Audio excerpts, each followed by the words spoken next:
All right, guys, before the video gets started, I want to thank Dr. Rob for kind of sticking through the video. We had some technical difficulties, as you're about to see, but overall, it was an amazing interview. He dropped a lot of knowledge, a lot of great stories, so enjoy. Here to bring you some positive news in this day and age. Lewis here with the one, the only Doctor Rob Lin, coming all the way from Cali. Um, thanks for taking the time out of your busy schedule, man. Just kind of going through your journey. So a lot of people don't know, you've been involved in martial arts. I just found out this during our conversation. So, you know, let's. So when did you start training martial arts? Yeah, so basically, I was a long time basketball player. I was like playing on the high school team, and in high school, right before my senior year, I broke my leg, my fibula actually. I went up for a rebound, crashed down, snapped it, kind of like put my senior year basketball dreams on hold. Um, my brother was doing karate, so my mom was like, "Get your ass off the couch and join him." I'm like, man, karate, it was one of those things. But then I was like, started hitting stuff, and it's nothing like Muay Thai or MMA, but it was like the first time I threw a punch, Yeah. and it was like, damn, I should have done this a long time ago. And then when I graduated, I just found any gym I could go to. I went to UC Davis, so I joined the Sancho Club, had my first smoker at 170. I was a fatty. I was like, I think at one point I got up to like 187, 190, believe it or not. Yeah. All I did was lift because I was so skinny growing up. I wanted to get big. So got my butt kicked there. I joined the jiu-jitsu club there. Man, this was like 13 years ago or something, 14 years ago. And then I joined Uriah Faber's gym in Sacramento because it was close by. He was a UC Davis wrestler. He had all these wrestlers there, and that's when I started training a little more serious and did another smoker. That's how it all started. Somehow I got into physical therapy school, you know, besides all that. And then that's when I met Phil. When I came out to school in New York, I went to NYU. And like a week later, I was like, I got to find a gym. Yeah. I typed in Muay Thai NYC, and then that was Phil's gym. And when I went in there, my boy told me, he's like, you got to find a traditional gym where they're like doing stuff, traditionally. And so when I saw Phil, I was like, I'm not leaving. This is it. Yeah. That's how it went.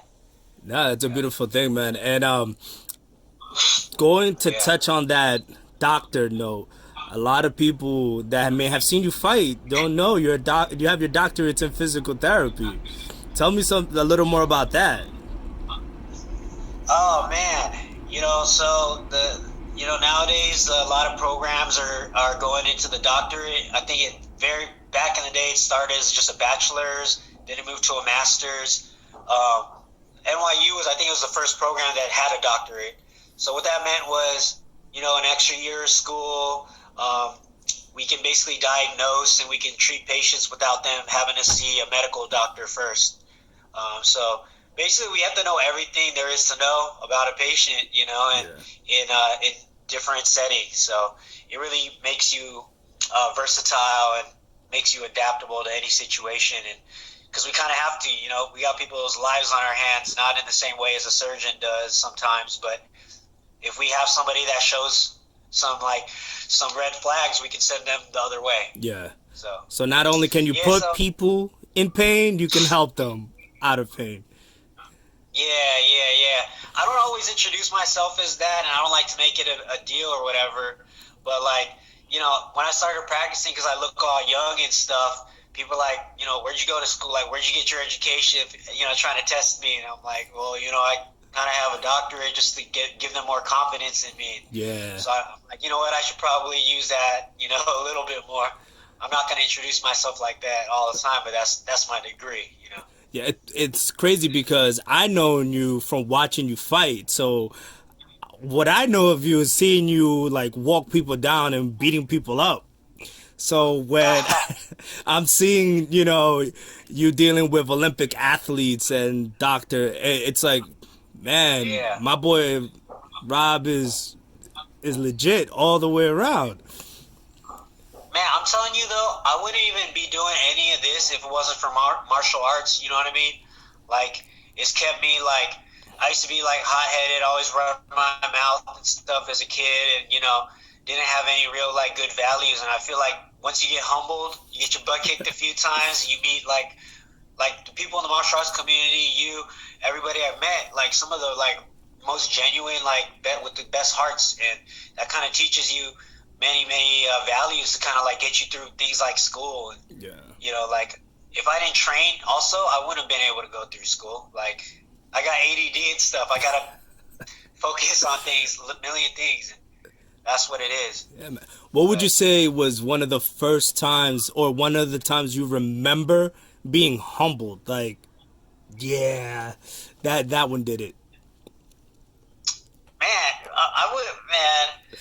The first times, I mean, you could go back to like, back in the day, but just taking a pads class, like hitting pads for the first time and being like, why am I gassed after like 10 seconds, Yeah. Because I just remember like, I liked hitting pads and stuff just because for the workout aspect, it's like, you're never going to hit something with as much as you got, the same way you do here. Like, Yeah.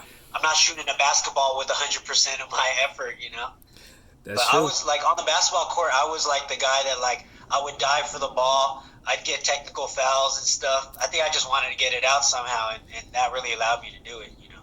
Yeah, and it shows in your style. Like, if who's ever seen you fight, like, your cardio is on a different level. You're going, it's fifth round, and if I have to put money on who's gonna be tired, I'm going on the other guy. Like, you're going forward most of the time, every fight that I've seen you compete in. Yeah, Phil really wanted me to fight that way. He was just like, dude, like bring it to that point, and then like you're gonna be here. Like he'd always put that in my head. He's like, remember that, because I can't lie, I'm tired too. But Yeah. it's like you just gotta. It's the heart, I guess. But sometimes that works, sometimes it doesn't. I'm not a perfect fighter either. Yeah. It's like you got a plan. It doesn't always work. It's part of the game. How would you prepare? Like, I think every fighter has a perfect scenario pre-fight. What would be like Yeah. your perfect pre-fight, music wise? What are you doing to get in that zone? Yeah. That's a good question, man. What do you do? Me, it's Yeah. funny. Like, I have a playlist that ranges from like classical music to Mark Anthony to Jay-Z to Biggie, and it just kind of like goes in order until I'm amped up. I may take a nap before the fight. I feel you, man. I think I had that whole playlist. I started with stuff that like amped me up, but I'm so amped up as it is Yeah. that's like everybody's like, yo, chill out. So I started playing reggae instead, like calming it down. Just to kind of like get in the right mindset. I just joke around. You've seen everybody from the Y. Like everybody's pretty laid back. We're just screwing around in the back. You know.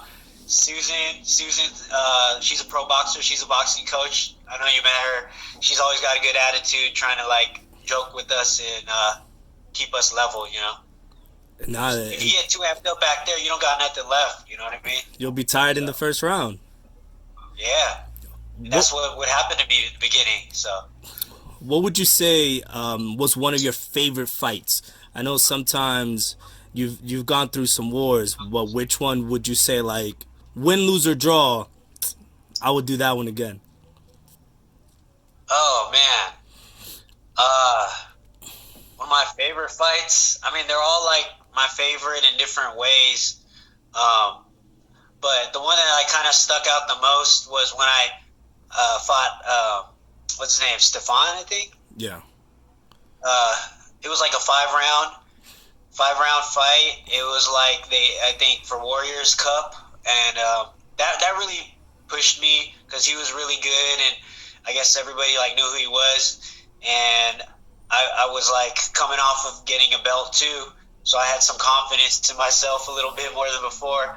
But man, that like pushed us, man. That guy had heart too. Like I remember he was hecka tired round 3. I'm like, okay, got this. Then I started fading. Then we both looked hella drunk the whole time. I'm like watching the video, both like bleeding. It was just a good fight. I lost a split decision. You know, at the time I was like, oh man, you know, of course you can be all pissed about that. But then I thought about it. I'm like, dude, I had nothing. I don't think I had anything left after round 3, and I had 2 more rounds, and it's just like kind of like, let's do it. Like Brett was in my corner, you know, Brett Halavicek, and he was like just screaming anything to get me to keep going. And like, you know, it's times like that where you know you feel tested. Like sometimes it's like when you're like you really have nothing left, or you know something's on the line. You didn't think you could do something, but that's what it is. Like, because I've had fights that I won, and I didn't feel like I learned anything from it as much as a lot of the fights that I lost. So that was one of them. And it's crazy because it sounds cliches that, you know, you learn more when you lose than you do sometimes when you win. But I think it plays true. And so how would you say fighting has helped you in life overall? Or even training? Because sometimes people don't have to fight, but just the training aspect. Oh man, training. Yeah, fighting and training. Like I would say, man, you know, if I get my morning session in, I'm training, I spar with the guys, or I get a crazy workout. Like everything else in life is easier. Like I'm not gonna let the smallest things bother me. You know what I mean? Like I just had a guy trying to choke me like this for like 30 minutes. Like you giving me attitude doesn't do anything to me. I can still breathe right now, you know? Right? Like somebody just kneed me in the chest 50 times. Like this is nothing. Like had a fight for survival, you know? Yeah. I'm like MMA is even more savage. I never fought MMA, like, but you know, hitting you with the little 4-ounce gloves, getting grounded. I mean, I've sparred MMA, and like, you know, I'll be in guard. I'm like, damn, I don't want to be here when someone's grounded and pounding. So that's a different feeling, you know, someone coming down on you, boom. And then you go about the rest of your day. It's like, it's humbling, you know, and you know how it is. You give each other high fives, and that's it. And there's no hard feelings. You keep it moving. That's what it is. No hard feelings. I think everybody needs to learn that, you know, like people take small issues and blow them out of proportion. Like, for example, like, you know, one of your last fights, you go in there like with that warrior attitude, like you might not come out of here the same after this fight. You know what I mean? So like, I live, even when I lose a fight, the next day is always great because I'm like, I'm still here, you know? I'm good. You know? Good, like, yeah. I'm in peace. Yeah. How would you say, given your doctorate, because I enjoy seeing my people's, like, you're a doctor, bro, like, that's crazy.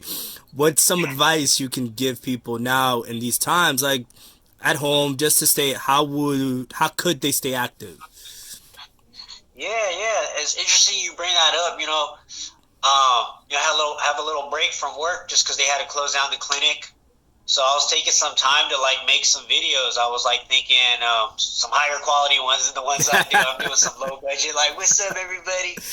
But I think there's a lot of things, you know, you can work on if you're working from your desk. You know, just setting things up in the right way so that you're not hunched over like this. You know, sitting up tall. Just get your workstation right. Taking breaks mentally. You know, practice some deep breathing. Meditation is big. You ever do meditation? I have a few times. I don't do it enough. It's helpful. It helps, kind of calms you down, at least when I did it. But I honestly don't do it enough. Yeah, I mean, sometimes you do it without knowing you're doing it. But I think you just like kind of taking breaks here and there.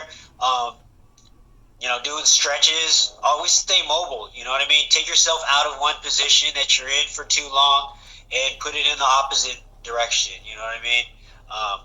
I do a lot of neck stretches. I was showing a couple. You know, here's one because we're, you know, look at me. I'm like this and like this. I know. I always kind of like sit up nice and tall. I like to do a little upper trap stretch. Time to time, just kind of stretch that out. You know, you can do your levator scapula. That's another muscle in your neck. opening up your chest wide because you're typing like this all day. Little things you can do. I can send you some later. Kind of working on all that stuff. You know what I mean? Yeah, we can. I'll definitely put in your information just to let everyone know where they can find this stuff, man. I really Yeah. appreciate you taking the time. I know we were having some technical difficulties, but we kind of made it work. Um, All so good. I really appreciate it, man. I hope everything continues to be wonderful for you. I really appreciate the time. Thanks, man. Thanks for having me. Anytime you want to talk, happy to help. Help out the my New York City martial arts community. I just want to say I miss everybody out there.